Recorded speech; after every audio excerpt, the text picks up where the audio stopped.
মাননীয় মুক্তিযুদ্ধ বিষয়ক মন্ত্রী জনাব আহমেদ আজম খান, আপনি বিলটি পাশ করার প্রস্তাব উত্থাপন করতে পারেন।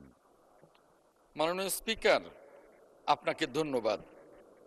আমি আহমেদ আজম খান, মুক্তিযুদ্ধ বিষয়ক মন্ত্রী, প্রস্তাব করিতেছি যে জুলাই গণঅভ্যুত্থানে শহীদ পরিবার ও জুলাই যোদ্ধাদের কল্যাণ ও পুনর্বাসন সহ গণঅভ্যুত্থানের মর্ম ও আদর্শকে রাষ্ট্রীয় ও জাতীয় জীবনে সুপ্রতিষ্ঠিত করা এবং ইতিহাস সংরক্ষণের উদ্দেশ্যে আনীত বিলটি জুলাই গণঅভ্যুত্থানে শহীদ পরিবার এবং জুলাই যোদ্ধাদের কল্যাণ ও পুনর্বাসন বিল 2026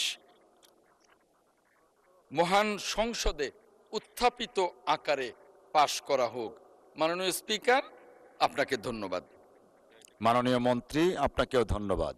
মহান সংসদের সামনে প্রশ্ন হচ্ছে, সংসদে উত্থাপিত আকারে জুলাই গণঅভ্যুত্থানের শহীদ পরিবার এবং জুলাই যোদ্ধাদের কল্যাণ ও পুনর্বাসন বিল 2026 পাশ করা হোক।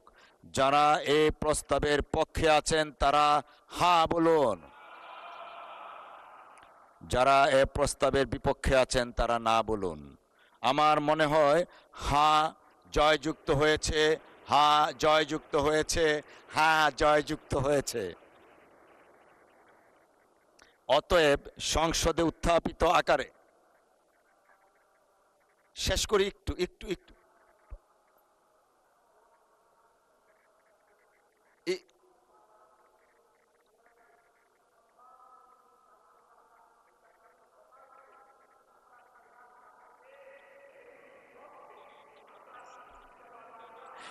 মাননীয় সদস্য, আমি এটা নোটিশ করেছি। আপনি এবং আপনার পাশের জনাব আক্তার হোসেন আপনারা দুই হাত চাপিয়েছেন, নোটিশ করেছি। ধন্যবাদ। অতএব সংসদে উত্থাপিত আকারে জুলাই গণ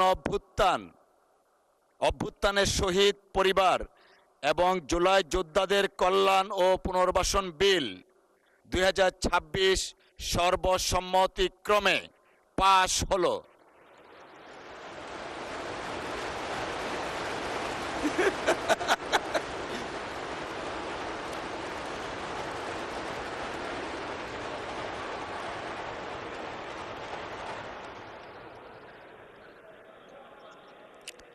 সকলকে অসংখ্য ধন্যবাদ। এখন এটা কি